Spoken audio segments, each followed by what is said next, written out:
and drop down into our 60-minute intraday time frame. All right. And as you can see, like I told y'all earlier, I was in here trading today, right? I was doing a little bit of trading today, and the stuff that I was watching is still on my charts, right? On the 60-minute time frame, the only thing you can see is some internal buy-side liquidity here, right? Why I was watching that, because that was some relative equal highs based off of where we start, because this is where price started at today, right? This is where we opened up today, okay? And then by the time we came into 9:30, which would have been like over here inside this green candle right here sometime, right? These were the relative equal highs, and this was the buy side liquidity above that. So you had relative equal highs here, and if you notice, right, there's a swing high here, there's a swing high there, and the next swing high you get to is right there. So that's why those are the liquidity pools that I had marked out based off the 60-minute time frame, because I'm an intraday trader, and if you're starting at a daily time frame, what's 2 time frames down from the daily, right? You got a daily, you have a 4-hour, and then you have a 1 hour. 2 time frames down, 60-minute, right? So I'm marking out the liquidity pool. Why? Y'all already know I like them 2 time frames apart. That's how stuff just falls together just magically with IPTA, right? So that's why I'm looking at those 2 liquidity pools, right? Those are the liquidity pools based off where we were trading around when I start doing my chart prep this morning at, like, you know, 9 o'clock, about 9:05, somewhere around there. This candle here, we was trading like right around here somewhere, right? Relative equal highs, and then buy side to the upside up there, right? Tim, why wasn't you looking down? Because price was in a strong buy program by the time I started looking at the chart over here, right? We were in a strong buy program.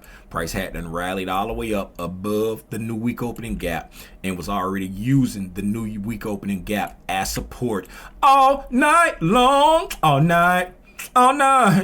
It was using the new week opening gap as support all night long, right? And then so when I come in here, I'm like, oh, this is a very strong buy program, right? We've already swept the previous day's low.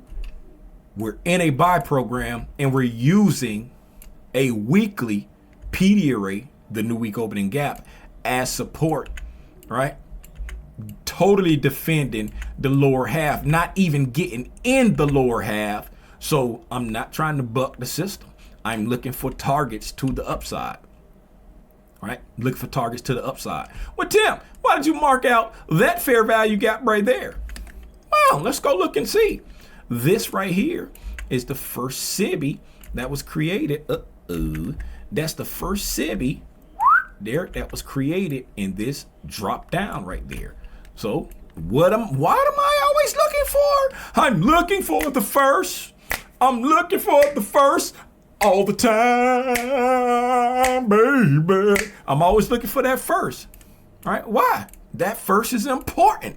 Hear me. So I'm always looking for that first. I don't care where I'm looking at in price. I'm always looking at that first to see how is price drawing into it. Is it invalidating what I think? Is it supporting what I think? All right. So that's why I had that SIBI from 4 a.m. on Friday right there marked out. And when I see a first that's created during a time that's on my time is king chart. Well, Tim, what is your time is king chart? I'm glad you asked that question, little Timmy Rogers. Let me go over here and open up my used a lot folder and pull up my time is king graphic. When I see a PD array and it's a first and it's created inside any of these important times right here, a session, a kill zone, a macro window, a opening range, if it's created during any of these important times, I really pay attention to it. And so that right there was created on the 4 a.m. candle. That is during the London kill zone. So that right there, I'm really paying attention to it. All right. It's a first. It's during a time when the algorithm is going to understand that it's important. Okay.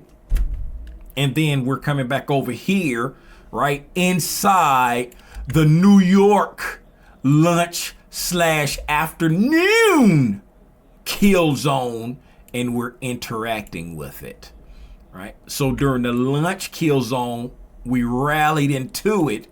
And then in the afternoon kill zone, as you see, price is reacting to it. Right? Price is reacting to it. Right? We traded all the way through it, offered buy side and sell side delivery all the way through it. Right? The next candle we traded through and closed above consequent encroachment.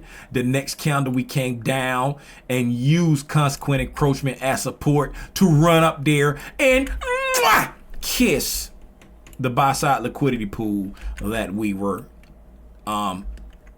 outlining from. I'm not going to say targeting, because I'm not going to sit here and pretend like I was getting in a trade to target that, but that was just liquidity pools that were reasonable for the algorithm to draw toward. Okay.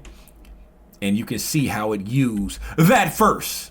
Right? But Tim, why didn't it do anything with that hourly fair value gap right there? Why didn't it do? You know why?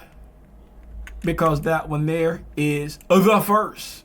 And it understands that there's something about you, baby.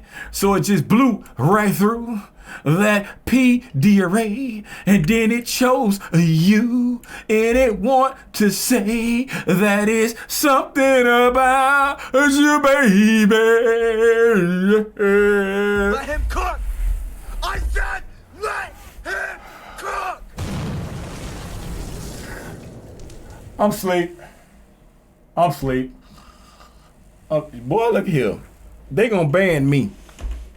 They gonna say, boy, look here. you just giving up too much. You're putting the people on too much.